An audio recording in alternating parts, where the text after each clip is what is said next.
Podcast Iveraldo Nascimento. O presidente Fernando Henrique Cardoso disse certa vez que a população brasileira é muito atenta ao deslize, quando vê uma facilidade extraordinária de ver os erros. Mas também está todo mundo falando, fala o certo, fala o errado, e isso é bom para essa pluralidade, para a democracia. Só que nós precisamos ouvir muito, e esse é o papel do podcast Iveraldo Nascimento. Ouvir as autoridades, conversar com pessoas, com trabalhadores, com profissionais que se encaminharam dos seus estudos para entrar numa profissão altamente necessária e importante para a convivência da sociedade. Hoje a gente tem uma alegria de prestar mais um serviço à sociedade araripinense, à sociedade regional, à população brasileira.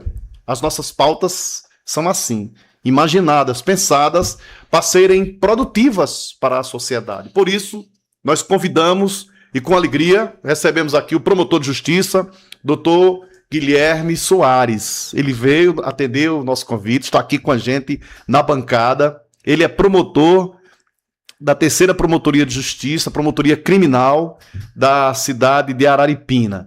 E eu quero inicialmente abrir aqui as câmeras para que ele possa cumprimentar o povo dessa região e os nossos espectadores. Tudo bem, doutor? Tudo jóia. Primeiro agradecer ao convite, senhor Iveraldo Nascimento, ao Ministério Público, né, para estar participando aqui do podcast. Cumprimentar também os telespectadores, os ouvintes do podcast e sempre falar que o Ministério Público está sempre de portas abertas, né, para prestar contas à sociedade, para informar a sociedade, para estar debatendo os assuntos, né, que a sociedade acha interessante. Um promotor de justiça, quando chega numa comarca, numa cidade, numa promotoria, ele não chega no escuro não, porque ele já tem relatórios, ele sabe como é mais ou menos a situação. Mas é a gente convivendo que a gente passa a ver as deficiências, as dificuldades. Há quanto tempo o senhor está em Araripina e qual é a primeira visão que o senhor tem assim dessa cidade? Eu estou no Ministério Público de Pernambuco desde julho de 2019. A minha primeira promotoria foi Trindade. Muito bem. E quando eu cheguei em julho de 2019 em Trindade, eu também acumulei por quase um ano em exercício simultâneo com uma colega essa promotoria criminal de Araripina que estava sendo criada. Então eu já tive a opção de escolher ou eu residir em Trindade ou em Araripina. Então desde julho de 2019 eu já resido em Araripina, mas sendo promotor titular de Trindade. A partir de dezembro de 2025, eu promovi para a 3ª Promotoria de Araripina. Então, eu estou na 3ª Promotoria de Araripina desde dezembro de 2025, né, há pouco tempo, mas estou aqui no Araripe e em Araripina desde 2019, sendo sempre titular de Trindade e rodando a região, sempre auxiliando ou em Ipubi, Uricuri e algum tempo em Araripina também.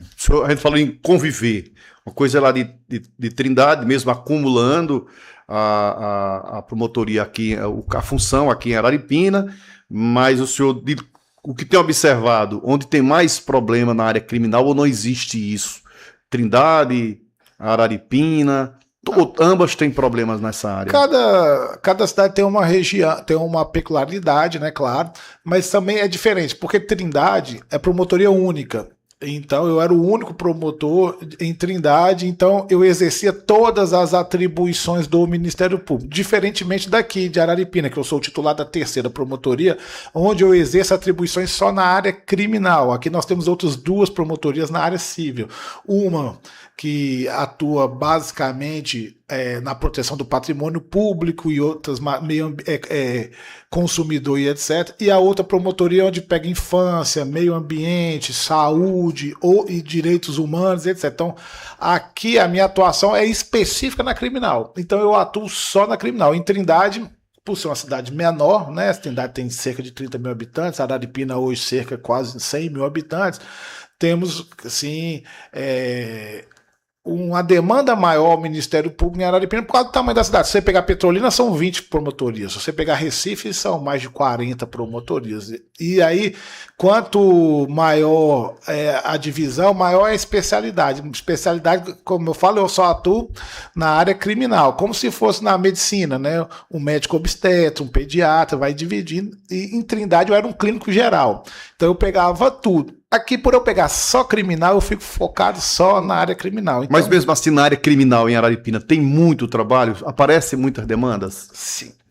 É muito parecido, eu vou falar assim, todo o sertão do Araripe, pela minha experiência desde 2019, é muito parecido aqui os crimes. O grande problema hoje, que eu falo de Araripina, e também posso falar de Trindade, Maria da Penha. Se você for pegar aí a cada custódia, né? A custódia são regionais. A prisão em flagrante ocorre, nós temos um polo em Oricuri, em que as custódias, os presos em flagrante são encaminhados para essa audiência de custódia. E às vezes eu sou o promotor que estou atuando nela. Se pegar aí, não tenho números oficiais, mas pela minha experiência, 70% dos presos em flagrante hoje no Araripe, 60% a 70%, são em decorrências de crimes envolvendo violência doméstica familiar, tendo como vítima as mulheres, envolvendo a Lei Maria da Penha. Mas temos também, assim, muito como tráfico de drogas. E nossa região, ela ainda é uma região pacífica, graças a Deus. Às vezes aparece um ponto específico em uma cidade ou outra, de uma criminalidade maior, assim, de organizações criminosas, mas rapidamente o Estado tem dado sua resposta aqui. Os crimes violentos, quando a gente vai falar de homicídio, lesão corporal, normalmente envolvem álcool e pessoas conhecidas. Elas se conhecem, mas em decorrência do uso exagerado de bebidas alcoólicas, acabam que se matam, se agridem, até parentes, pai com filho, ou filho matando pai, vizinhos e etc. Temos o tráfico de drogas, sim, também é um problema, mas assim, eu fui promotor no Maranhão antes de ser promotor em Pernambuco. O que me assustou muito aqui na região do Araripe foi esse machismo estrutural mesmo, costumeiro aqui da região. É uma coisa que não aparece assim, não é visível, mas existe com muita frequência. Nos crimes de violência doméstica. No Maranhão, eu posso te falar que 10 a 20% das audiências que eu fazia na área criminal envolviam crimes de violência doméstica. Aqui 70%, 60%. Então é uma diferença muito grande em relação aos dois estados que eu percebi. Doutor Guilherme, as pessoas às vezes confundem o papel do Ministério Público, do promotor de justiça, confundem com o delegado, confundem até mesmo com o juiz de direito. E isso é o quê? É falta de informação ou é normal? O promotor de justiça precisa estar atento para saber conviver?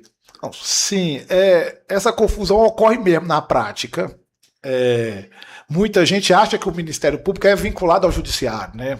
O Ministério Público não tem nenhuma relação com o Judiciário. O Ministério Público é uma instituição autônoma, independente, tem o seu próprio orçamento, tem a sua própria chefia, que é o Procurador-Geral de Justiça, e tem as suas próprias regras.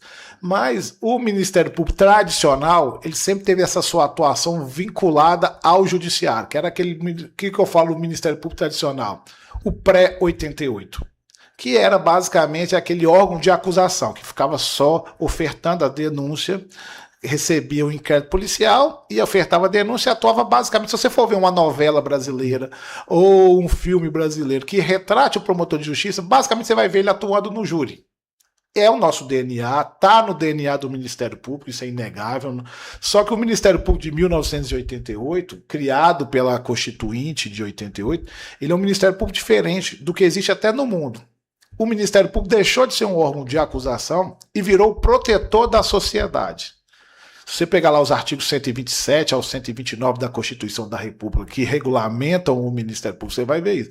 Hoje, a nossa atuação e o foco do Ministério Público é atuar para resolver os problemas, as demandas da sociedade brasileira, sem precisar ir ao Judiciário. É o que a gente chama do Ministério Público resolutista, aquele que resolve o problema, não o demandista, que chegou para mim o problema e eu vou ajuizar a ação. Não, o Ministério Público hoje, a regra é resolutista. Que eu falo isso porque cabe ao Ministério Público defender o patrimônio público, os direitos das crianças e adolescentes, dos idosos, onde há um direito difuso, que a gente fala difuso, que é de toda a coletividade, é o Ministério Público o curador desse direito. Então, se uma criança está passando uma necessidade agora, ou um idoso está passando uma necessidade extrema, ele está numa situação de extrema vulnerabilidade, se a gente for procurar o judiciário para resolver, a gente sabe que a demora do judiciário. Então, é para resolver antes, é uma atuação extrajudicial do Ministério Público. Então, por o Ministério Público ter, a sociedade ainda vê muito o Ministério Público atuando só nas demandas judiciais,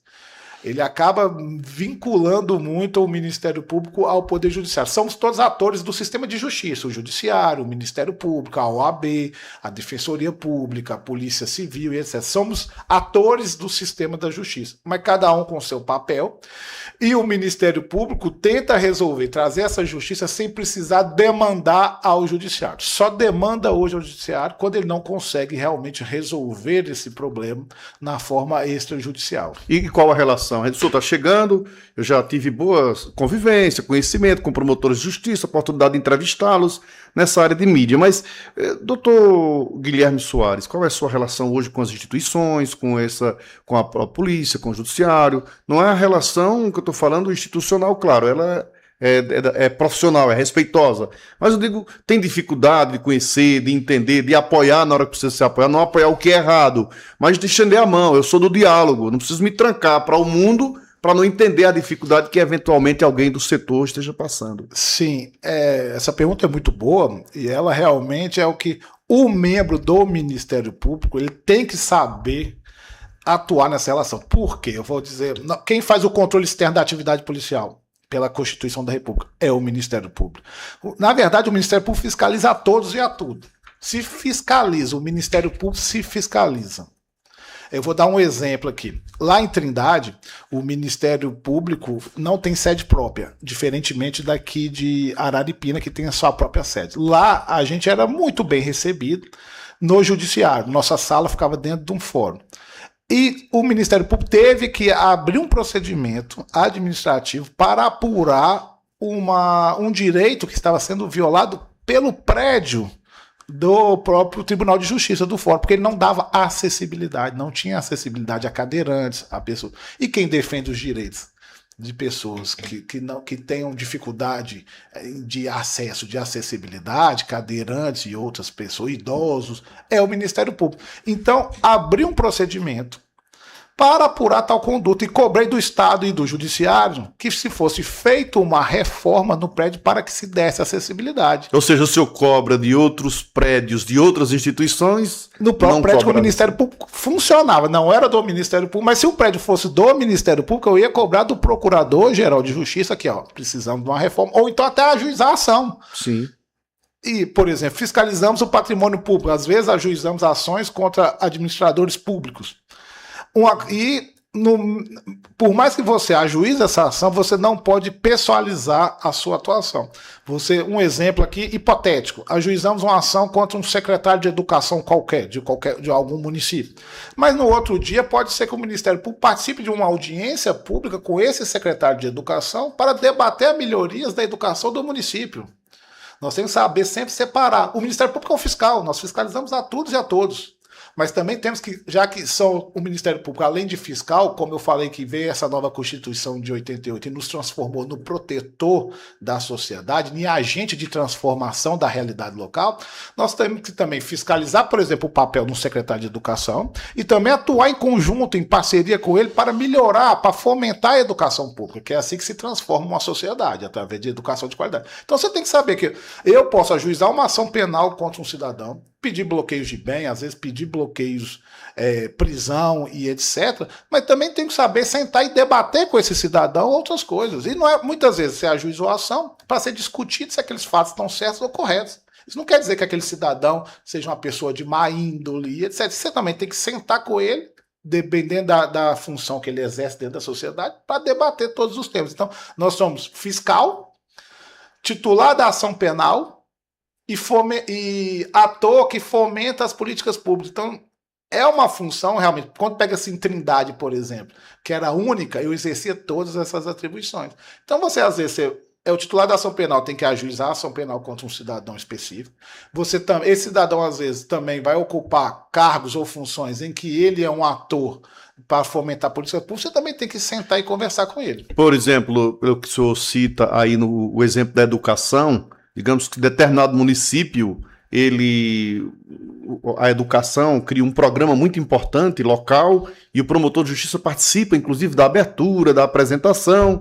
No outro dia, há uma denúncia que aquele determinado município, aquela determinada secretaria, eventualmente, esteja cometendo aí o crime de não fornecer merenda escolar, por exemplo. Sim. Na mesma hora, o promotor de justiça precisa denunciar, acompanhar, verificar e tomar as devidas providências, solicitar as devidas providências.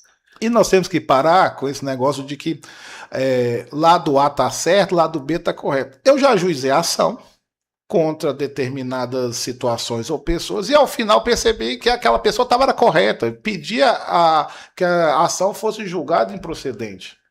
Então isso é um debate democrático, nós temos as funções. O prefeito foi eleito para administrar o município, o magistrado passou em um concurso para julgar as causas, o delegado de polícia passou no concurso para ser autoridade policial, para presidir os inquéritos policiais, os policiais militares passaram em seus concursos para atuarem na defesa da sociedade ali no combate ao crime praticado em flagrante, e o Ministério Público passou no concurso para ser o fiscal de todos, da lei. O senhor está aqui como... O senhor é um promotor de justiça, mas também o senhor é um cidadão, talvez sonhador e lutador para que as coisas aconteçam no país da gente. Como é que o senhor vê, às vezes, alguém sonha tanto para passar num concurso público, seja em qual for a área, a formação, e aí ele, às vezes, fica muito alegre por ter passado, e determinado período depois se desmotiva para aquela função e passa a exercê-la, seja em qualquer uma delas, não vamos nem citar uma, se desmotiva e passa a exercer sem a grandeza que o cargo precisaria dela. Isso às vezes é um desajuste, é um desarranjo mental pessoal que passa a não ter amor por aquela atividade e passa a botar defeito nela. Isso é ruim para a sociedade? Porque quando a gente faz o concurso, basicamente, claro, nós pensamos na estabilidade do emprego público e etc. Mas eu dou o meu exemplo, né? Eu fiz concurso o Brasil inteiro, viajei o Brasil inteiro e só fiz concurso para promotor de justiça. Ministério Público Estadual, nem o Ministério Público Federal, eu tinha um desejo, porque eu escolhia as atribuições. Mas nós vivemos num Estado democrático de direito. Nós temos que saber que não existe uma pessoa superpoderosa, alguém que possa decidir por todos e a todos. Nem o ministro do Supremo Tribunal Federal decide sozinho. Lá tem mais 11, são 11 ministros para decidir. E eles também só vão decidir aquilo que, por exemplo, se for da competência originária do Supremo Tribunal Federal, aquilo que o Procurador-Geral da República, que é o membro do Ministério Público, encaminhar eles, que o Poder Judiciário ele é inerte. Ele só pode atuar se provocado. Então, e a democracia tem que ter assim, não pode existir um cargo ou uma pessoa superpoderosa que decide. Então, muitas vezes a pessoa acha que vai virar promotor de justiça, vai virar delegado de polícia, vai virar um defensor público, um magistrado, um juiz de direito, e acha que vai resolver os problemas da sociedade. Não.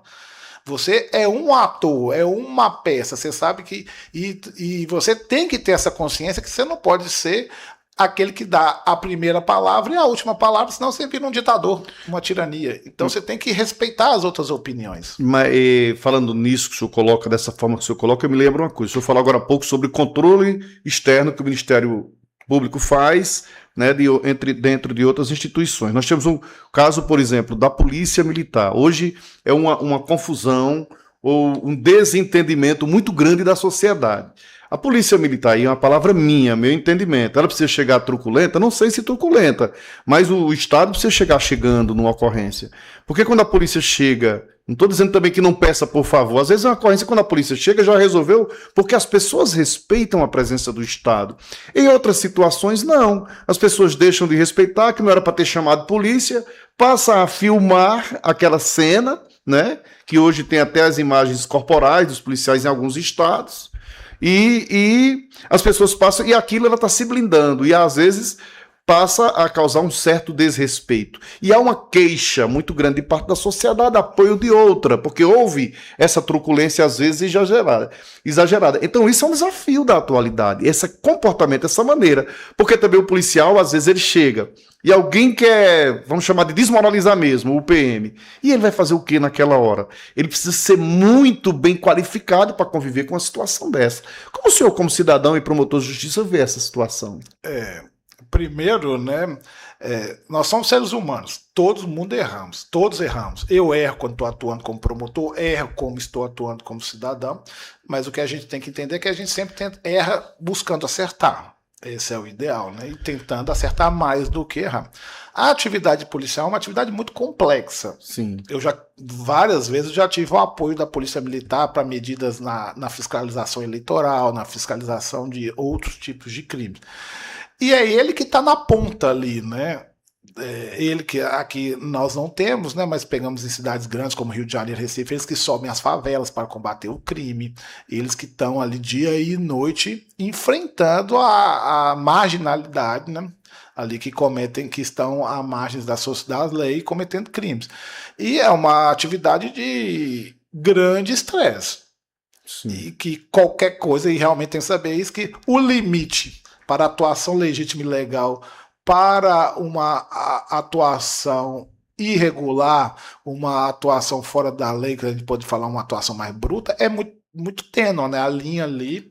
O que eu posso falar é que os policiais militares que eu atuei, eu vejo que eles atuam sempre tentando acertar e sempre respeitando os direitos do cidadão, mas ele também não pode baixar a guarda, ser desmoralizado, ele está ali respondendo pelo Estado, ele está armado, mas se ele deixa um cidadão tomar a arma dele, o caos que vai virar ali, tem hora que ele vai ter que ser mais enérgico mesmo, claro, sempre respeitando o direito do cidadão, e quem passar dos limites será responsabilizado. Eu digo que isso até a gente já venceu, porque já houve um tempo mais truculento, até mais violento por parte da polícia. Agora é como o senhor muito bem coloca, é muito delicado, é muito difícil nesse momento da operação, porque você chegou num ambiente altamente conturbado, problemático, com briga, com vias de fato ali acontecendo. Então chegou a autoridade, e pessoas que estão às vezes drogado, o álcool mesmo no excesso, que é a droga lícita ou ilícita, mas ele está dominado por outro fator. E aí é muito delicado nesse momento a ação da Polícia Militar. O senhor vê assim que já houve uma espécie de reeducação, uma reorientação? Está melhor essa relação? Ou como hoje é uma cobrança maior, ela está do mesmo jeito, ela precisa avançar, precisa melhorar? Eu acho que, pela minha experiência, que cada vez está mais capacitada, né?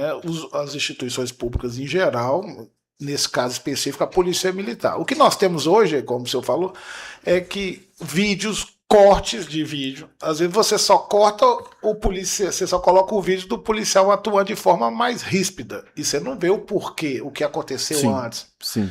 Né? As redes sociais amplificaram, né? Ampliaram muito as informações, a forma que você vai receber essa informação. A pessoa manipula essa forma, etc. Claro, há condutas irregulares e elas, quando são descobertas, são punidas. Eu posso falar hoje a audiência de custódia.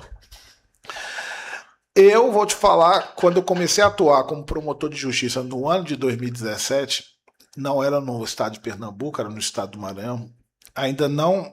Já existia audiência de custódia, eu acho que ela foi regulamentada em 2015, mas ela foi regulamentada e foi começando nos grandes centros, né? As estruturas das instituições, o Judiciário, o Ministério Público, foram criando as estruturas para atender essa demanda. Então, quando eu comecei no Ministério Público em 2017, eu recebia muita denúncia, que na região onde eu estava atuando ainda não tinha audiência de custódia, de violência policial, em relação a presos, etc.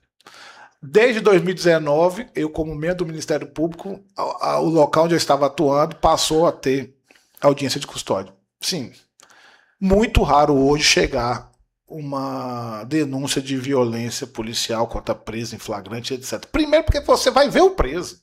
Como é que você agride um preso, sendo que ele vai ser entregue a uma audiência em que vai ter o promotor de justiça, o defensor público ou o advogado e o juiz. Você não pode quebrar ele. Ele, antes de passar pela audiência de custódia, ele passa pela perícia traumatológica. Ele, por exemplo, se for aquele, ele é encaminhado para a UPA.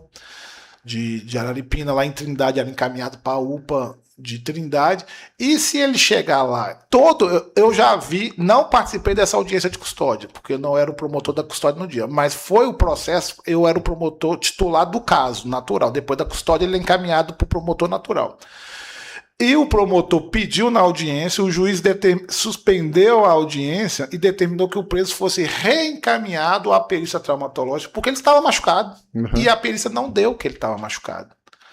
E aí foi reencaminhado para uma nova perícia. A perícia aí deu que ele tinha lesões, foi para ser apurado, e foi encaminhado ao promotor natural, que era eu, não só para apurar a possível violação a atuação dos policiais que atuaram na prisão do cidadão, bem como para investigar a atuação do médico. O que fez a segunda perícia foi aí já coube duas ações. Duas apurações. Porque aí, quando nós somos os fiscais de todos e todos, foi aberto um procedimento para apurar o que ocorreu, porque como que ele chegou lá todo machucado, pode ser que ele foi machucado após passar pela perícia. Pode, então vai ser apurada a conduta também desse. Não estou falando que quem atuou na perícia traumatológica atuou de forma irregular. Às vezes o próprio preso, não estou falando que era esse caso, se autolesiona. Sim. Então tudo tem que ser apurado. Aí a segunda perícia constatou a lesão. Não lembro mais se foi constatado que ali era autolesão ou provocada por terceiro. E aí lembro que abri procedimento para apurar as duas condutas. Por que ele se lesionou e por que a primeira perícia não deu a lesão? Pode ser que a primeira perícia estava certa. Sim. Porque ele pode ter sido lesionado após a perícia. Então tudo tem que ser apurado. E por isso eu entrei nesse exemplo só para. Hoje é muito raro um cidadão aparecer machucado numa audiência de custódia. Mas o senhor se colocou em algumas oportunidades, todas elas bem, mas nesse caso, muito bem também, algumas vezes que o senhor citou, essa questão do momento em que a polícia chega com autoridade, a polícia chega para resolver um problema, e a gente diz no meio popular, pega cada caba folgado, que não quer respeitar a autoridade do Estado, a autoridade policial, e mesmo na hora que a polícia, há uma desobediência, dá a voz de prisão, o cara reage, no mínimo quer correr, que aí pelo menos ele correu, mas às vezes quer enfrentar mesmo o policial, né? Sim. Aí onde entra a câmera corporal, não tem na PM de Pernambuco ainda não, né? Aqui na região nossa, não. Na região não nossa, sei não. Como é que tá no estado no todo. Não, isso é normal, assim. Porque o policial também nessa hora tá com o grau de estresse, às vezes alguém filmando, isso traz mais um estado de irritação também, e é preciso ser muito preparado para conviver com uma situação em um momento desse. Porque 90% da atuação do policial, principalmente o policial militar, ele já chega no local onde o conflito já está ocorrendo. Sim. Não por conta dele, por conta do... E aí os ânimos já estarão exaltados. E como aqui na nossa região, eu posso falar aqui da nossa região, como eu falei no início, grande parte dos crimes nossos envolve o álcool, não é a droga ilícita. O grande problema aqui é álcool mesmo, é álcool que faz matar, que faz a pessoa dirigir embriagada, que faz o homem bater na mulher, ou o pai matar o filho e etc. Então, ele chega num ambiente em que já há conflito, já está tendo animosidade, porque ninguém chamou a polícia ali para dar flores para ela. Sim, né? sim. E chega nesse ambiente, ainda normalmente tem o álcool, aí o cidadão muitas vezes desrespeita a autoridade porque ele não quer ali ser conduzido, não quer ser preso e etc. E aí a polícia tem a sua capacidade de uso da força. Eu posso usar um exemplo da atuação da polícia militar. Nas eleições de 2020, eu promotor de Trindade, mas o eleitoral de Ipubi é de Trindade. Não há juiz eleitoral nem promotor eleitoral em Ipubi, por mais que lá tenha promotor titular e tenha o seu juiz titular. Mas a matéria eleitoral é o promotor de Trindade e o juiz de Trindade. Na eleição de 2020, comecei a fiscalização por Ipubi. E aí eu deixei a minha assessora em Trindade e falei assim, aqui passei o contato do capitão que estava atuando no dia e teve uma atuação lá que os policiais tiveram que usar a força, tiveram que ir aumentando a progressão do uso da força. E chegaram, não lembro direito, a assessora me ligou e falou assim, doutor Guilherme, eu estou aqui, e aí o capitão aqui já teve que usar a força progressiva da força, não lembro se ele fez uso de gás de pimenta ou de bomba de gás lacrimogêneo. Mas ele teve que fazer. Ela falou assim: o que eu faço? Eu falei: não faça nada, minha filha. Quem entende dessa matéria é a polícia militar. Se eles estão usando a força, é porque foi necessário. Você não é especialista nisso. Eu não sou especialista nisso. Então, você não faça nada. Apenas torça para que a polícia resolva o mais sério possível. Porque eles são treinados para isso. Eles são capacitados para isso. E eles que entendem disso. Doutor Guilherme, nós ainda precisamos conviver com muitos problemas sociais. Vamos chamar de sofrimento, às vezes, famílias desestruturadas, aí entra o álcool, entra outros desvalores dentro dessas famílias que acabam aumentando ainda a desestruturação. E aí lá na frente, nessa convivência, a gente precisa de uma assistência mínima e também às vezes não tem acesso. Quer seja na saúde, quer seja na educação, quer seja um filho que não fica na escola e a família não controla mais, aí quer que a escola tome de conta daquele que deveria ser a família. O senhor ainda convive, o Ministério Público ainda tem acesso a esse tipo de problema? Alguém que chega lá: promotor, me ajude, ou mesmo que não seja dessa forma, eu vou dizer ao promotor para ver se ele toma conta ou do filho, ou bota a culpa na escola. Quer dizer, saiu do âmbito da família, não é do âmbito da escola, aquele controle. Às vezes chega ao Ministério Público esse tipo de demanda? Muito. Isso é diário, praticamente. Aqui, né, eu sou promotor criminal, como eu falei aqui em Araripina desde dezembro, né? Aqui, na minha promotoria, menos, porque eu sou da área específica criminal. Mas, por exemplo, vou falar da minha experiência na época em Trindade, que era tudo. Criança e adolescente com problema, acaba que uma hora vai chegar na promotoria. Idoso também. Nós temos duas ótimas leis, tanto a do Estatuto da Criança e Adolescente, o ECA de 90, e a lei do Estatuto do Idoso, que, se eu não me engano, é de 2002. E eu posso falar, na prática, o Estatuto do Idoso ele evoluiu. Ela viu as suas falhas em relação ao Estatuto do Idoso e evoluiu. Um exemplo. O Estatuto do Idoso dá ao Ministério Público o poder de se o idoso estiver em situação de extrema vulnerabilidade, dele decidir na hora. Ele pode retirar o agressor de casa, ele pode retirar o idoso de casa e interná-lo, se ele precisar, às custas do município ou do estado, do governo estadual, etc. Ele pode atuar na hora, sem precisar demandar, como eu falei, a justiça ao judiciário para que se resolva isso. O que o Estatuto da Criança e Adolescente não permite ao Ministério Público. Uhum. O Ministério Público, se tiver uma criança em situação de vulnerabilidade, ele não pode chegar e retirar o agressor de casa. Ele não pode chegar assim, e retirar imediatamente essa criança de casa, a não ser que a criança esteja assim, sendo completamente violado os seus direitos naquele momento, um flagrante. E aí qualquer cidadão pode. Mas chegou o CREAS, por exemplo, ao Ministério Público, informando que, doutor, essa situação aqui, esse idoso está nessa situação de extrema vulnerabilidade, e quem está fazendo esse idoso sofrer os seus direitos é seu filho. O Ministério Público pode, na hora, baixar uma medida de proteção e retirar essa pessoa de casa. E chega lá o CREAS com a Polícia Militar e a medida de proteção do Ministério Público e retira esse agressor de casa. O senhor falou sobre isso agora há pouco, que são muitos casos. Então, acho que a pessoa idosa é quem mais sofre na atualidade, nesse caos de dificuldade social que a gente vive. O idoso é quem mais sofre. Dentro de casa, a própria incompreensão ou viver rígido por parte de algum familiar. Sim, a situação do idoso e da criança, né, se assemelham muito, porque chega uma certa idade que a pessoa, né, perde sua capacidade cognitiva, física e etc. Sim. Assim como a criança de 2, 3 anos, 4 anos. Eu vejo a situação das crianças hoje um pouco pior por um motivo só. Muitas vezes, na prática, você vê que eu não quero ficar com essa criança. E acaba o pai ou a mãe abandonando essa criança e não ter um parente próximo que queira ficar com essa criança. O idoso hoje, ele passa por uma situação diferente.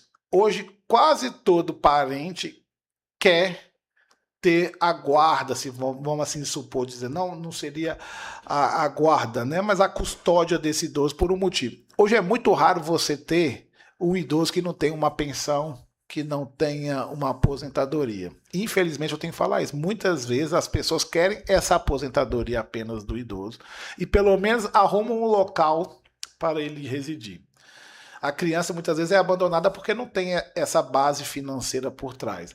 E aí que entra a atuação do Ministério Público. Ok, você vai estar lá com esse idoso em sua casa, mas você tem que garantir dignidade a ele. Se não garantir, o Ministério Público consegue atuar na hora para retirar o agressor, retirar o cartão dessa pessoa, se ela estiver sob a guarda do cartão do idoso, e etc. A criança e adolescente ainda falta um pouco isso. O Conselho Tutelar também atua de maneira normalmente muito boa na defesa do direito das crianças e adolescentes, mas eu acho que a lei do Estatuto da Criança e Adolescente podia evoluir como foi feito com a lei do Estatuto do Idoso. Não precisa, certas situações, claro, depois ela vai ser chancelada pelo Judiciário, mas certas situações, tanto o Conselho Tutelar quanto o Ministério Público deveriam ter essa facilidade de atuar como tem no Estatuto do Idoso, para resolver o problema.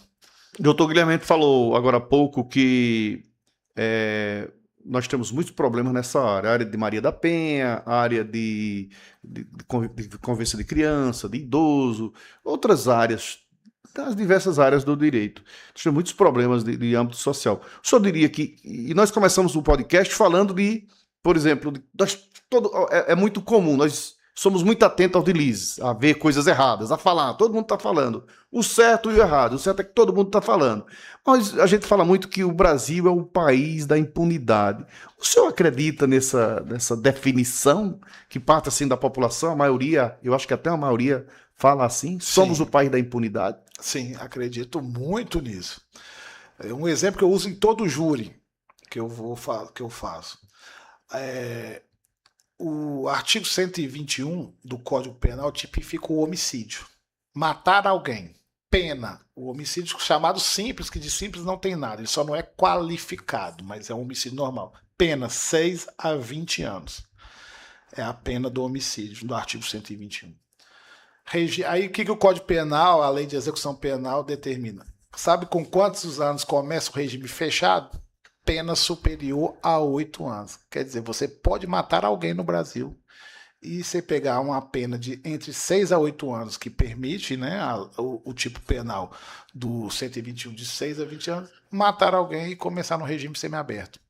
O que é uma vergonha. Se você contar isso para um estrangeiro, ele não vai acreditar. Ele fala, se o crime de homicídio, que é o mais grave, que é o bem à vida... Sim, criar uma vida...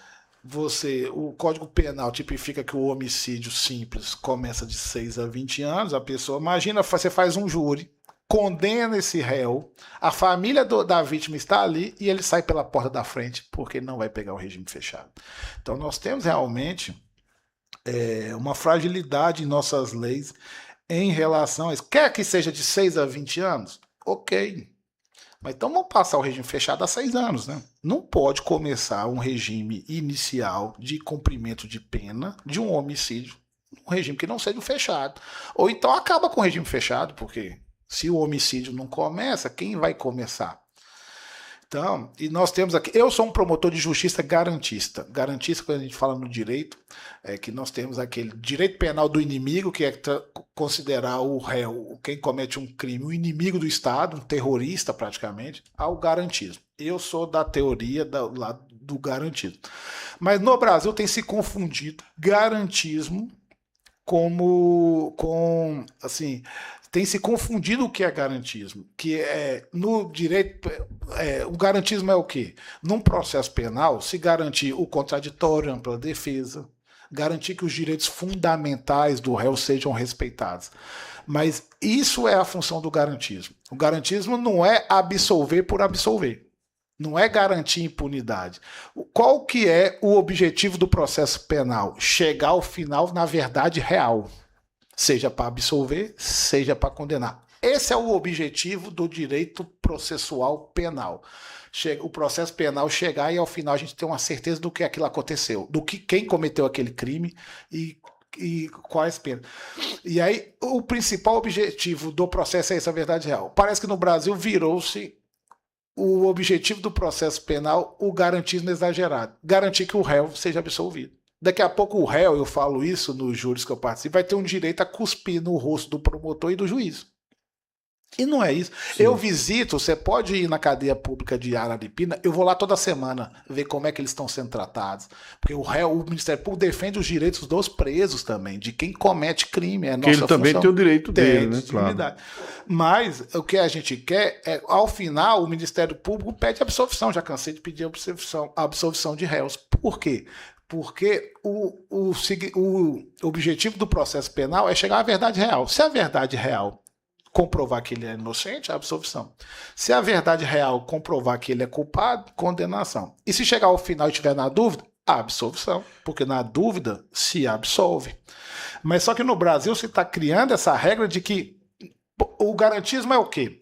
Garantir que você não produz uma prova falsa, que você não produz uma prova sobre tortura. Vamos falar uma confissão. Você confessa um crime que você cometeu sob tortura. E você cometeu esse crime mesmo. Mas essa prova é nula. Porque ela foi garantida sobre tortura. E num Estado democrático de direito, num Estado que se tem um mínimo de civilidade, não se permite prova produzida por tortura. Isso é o garantismo. Mas o garantismo não é que porque o promotor colocou uma vírgula no local errado, o processo está todo nulo.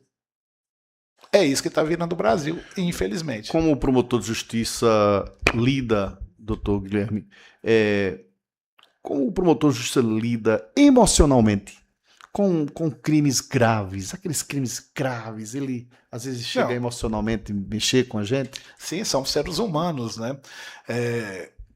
Vamos assim, na relação dos crimes, né? O que acredito que se você entrevistar promotores de justiça, quase 100%, se não chegarmos a 100%, 90 e tantos por cento vão falar que o que mais aflora a gente é o júri. O júri é um processo complexo, principalmente no dia do julgamento do plenário. E são vários. O promotor não sai feliz da condenação do réu. Você vê muitas vezes jovens que não tiveram oportunidades na vida, foram sempre marginalizados e que ali acabaram indo para o mundo do crime. E muitos jovens sendo condenados, etc. No júri você vê o filho desse réu lá. Eu já saí de um júri uma vez, desgastado, foi no Maranhão também esse júri, e o júri foi até a madrugada, e no final chegamos ao resultado de condenação, porque realmente o réu tinha cometido o crime. E eu saí desgastado, no que eu saía, chegou uma mulher para mim e perguntou assim, posso te dar um abraço? Eu olhei para ela, falei assim, não seria o ideal, mas pode, por quê? Ela que eu sou a mãe da vítima. E eu queria agradecer pela defesa que você fez do meu filho. E me abraçou. Então aquilo ali, você sente, né? Aí como é que eu ia negar um abraço desse, né?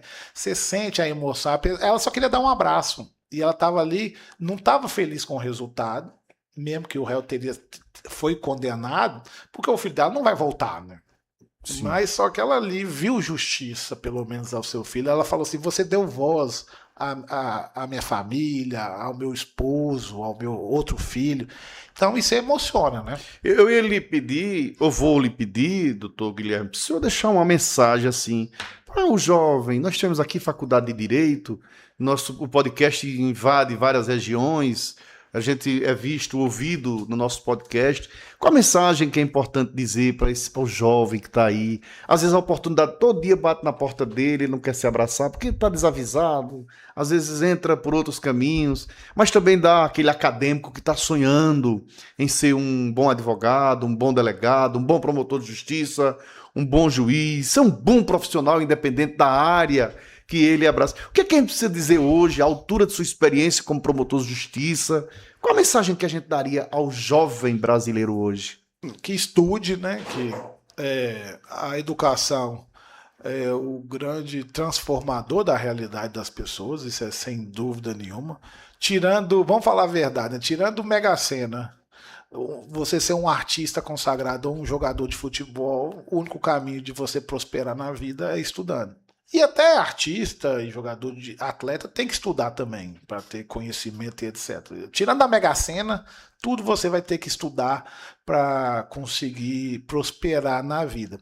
Claro, o jovem tem que curtir a vida, né? A vida passa rápido, tem que aproveitar os prazeres da vida, mas sempre sabendo dosar. E principalmente estude, que estudar A educação é a única coisa que não nos tira. Vamos falar, o nazismo em 1939 a 45 tirou a dignidade de vários povos, né, entre eles os judeus, os homossexuais, os negros, mas não tirou o estudo. Quem tinha estudo, o nazista não conseguiu tirar. E assim vai ser em qualquer situação que você passar por violação ao seu direito, o estudo ninguém tira. Então a gente só ganha estudando e vale muito a pena. Eu falo assim, né, fazer concurso público para atuar nessa área. Eu sou um apaixonado pelo Ministério Público, respeito todas as outras áreas do direito, mas o Ministério Público é dentro do direito e aquele que tem o maior papel de transformação, de atuar como transformador da realidade local, daquela realidade. O maior agente de transformação é o professor. Isso é sem dúvida nenhuma, ou qualquer agente que atue na educação. E nós temos vários outros, né? Políticos eleitos são realmente os detentores dos poderes, que são eleitos democraticamente para isso, um prefeito, um vereador, um deputado federal, estadual, governador, etc. São também agentes de transformação que têm muito mais instrumentos e mecanismos do que a gente, por exemplo. Mas dentro do direito, todos temos, mas eu acho, no Ministério Público, depois o que a Constituição de 88 transformou o Ministério Público Nacional, aquele agente de transformação mesmo, da área do direito. Então, quem tem essa vocação para ajudar os mais necessitados, como as crianças e adolescentes, os idosos, proteger o direito do meio ambiente, que é um direito até de geração que nem veio.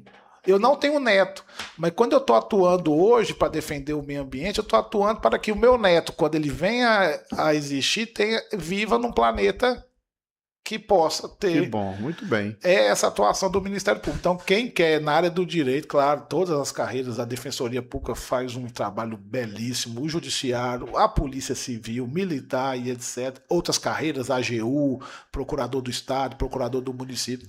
Mas quem tem essa vocação de agente de transformação e quer atuar na área do direito, temos outras, né? Como eu falei já, professores, médicos, área de saúde, enfermeiros, políticos com mandatos eletivos, tem esse poder a mais que a gente, mas quem é da área do direito e tem essa vocação para a agente de transformação, estude muito que o Ministério Público está de portas abertas. O senhor é natural de que município, de que estado? Eu sou natural de Niterói, Rio de Janeiro, mas sou mineiro. Porque eu falo isso que meu pai era engenheiro, foi fazer uma obra no Rio, e aí eu nasci em Niterói, mas logo depois voltamos para Minas Gerais, minha família, tanto materna como paterna, são mineiros, eu me considero mineiro. A única coisa que eu tenho do Rio, e não vou deixar de ser, nunca é ser flamenguista, né? O resto eu sou todo mineiro. Mas eu deixo de dizê-lo, como esse Brasil é muito plural, né, muitos nordestinos foram para lá, para o Sudeste, mas também muitos vieram para cá, bons profissionais. E aí, doutor Guilherme, eu queria lhe agradecer muito por você estar aqui com a gente no podcast. Eu acho que o Ministério Público é um pensamento meu, os representantes dele, é importante, poderia falar mais, a gente fala, tá todo mundo falando, mas é porque a palavra da experiência, a palavra do Ministério Público, do Judiciário, ele é uma interatividade necessária. Isso não é promoção pessoal, jamais. Isso é a necessidade, sim, da gente se comunicar com essa sociedade, às vezes tão carente de umas simples palavras. Quando eu digo assim, todo mundo está falando, sim, mas é preciso ter a palavra, que ela que construa, que oriente, que estenda, através da palavra, você estenda um apoio a quem desse apoio realmente precisa. E eu fiquei particularmente muito satisfeito de ter conversado com o doutor Guilherme aqui. Espero que em outros podcasts a gente possa aprofundar ainda mais esse nosso debate e levar essa prestação de serviço à sociedade brasileira, pernambucana e até mineira, que eventualmente possa nos assistir lá. Muito obrigado por ter vindo. Eu que agradeço, o Ministério Público está sempre às ordens, até conversei com os outros promotores, o doutor Otávio disse que também está à disposição quando for convidado. Falei que eu sou nascido, né, em Niterói, mas sou mineiro, mas hoje sou maranhense e pernambucano de coração, principalmente sertanejo do Arari, porque estou aqui desde que eu cheguei em 2019 e daqui não saí, né, finquei aqui mesmo com meus filhos adoram a região e etc. Pode ver que eu falo muito de Trindade, falo muito do Maranhão, porque realmente foram locais que me acolheram muito bem profissionalmente, e agora há pouco tempo já em Araripina profissionalmente, mas estou aqui como cidadão desde 2019. O Ministério Público está sempre de portas abertas, só sendo apresentado o convite, claro, vendo a agenda, e sempre que possível estaremos atendendo aqui aos convites feitos. E nós teremos outras e outras oportunidades de conversar com você nessa pauta construtiva e amigo. Um abraço e até o próximo podcast Iveraldo Nascimento. Podcast Iveraldo Nascimento.